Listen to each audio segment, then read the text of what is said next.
पुलवामा हुआ, उसका दर्द, उसका सबक, कितना सीखा नहीं सीखा, ये पहलगाम ने बता दिया। सर, ये पहलगाम जो हुआ वो इस देश की सामूहिक पीड़ा थी, सामूहिक पीड़ा। वो 26 परिवार देश की पीड़ा के प्रतीक बन गए। उनकी पीड़ा उनकी व्यक्तिगत पीड़ा नहीं रही, हम सब की पीड़ा रही, आपकी रही, मेरे रही, हमारे बगल में बैठे हुए नए सदस्य कमल हसन साहब की रही।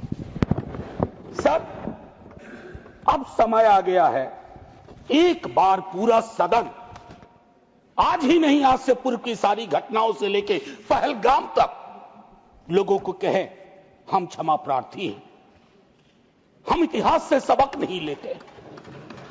माफीनामा आवश्यक है, किसी व्यक्ति को नहीं कह रहा हूं, किसी दल को नहीं, सबके लिए कह रहा हूं, सदन की ओर से यह माफीनामा जाना है।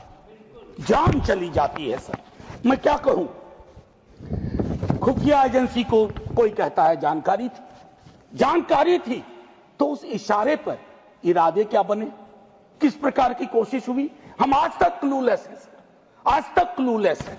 और एक और मैं चीज कह करके आगे बढ़ूंगा, राष्ट्रीय सुरक्षा महज नारा नहीं, एक नैतिक कर्तव्य और एक जिम्मेवारी है, सिर्फ स्लोगनियरिंग नहीं है।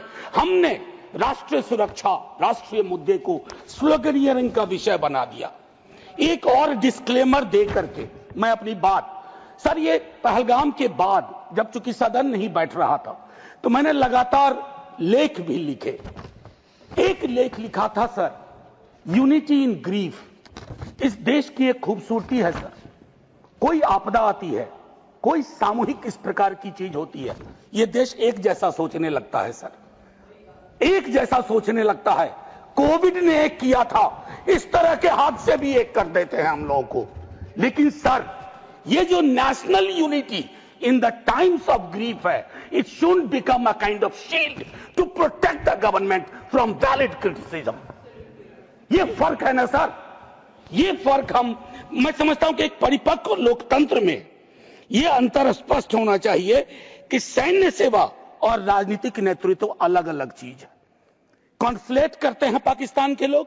कल ही मिलिंद भाई बता रहे थे, यह हालांकि बहुत पिटा हुआ डायलॉग है कि all Nations have an army, Pakistani army has a nation.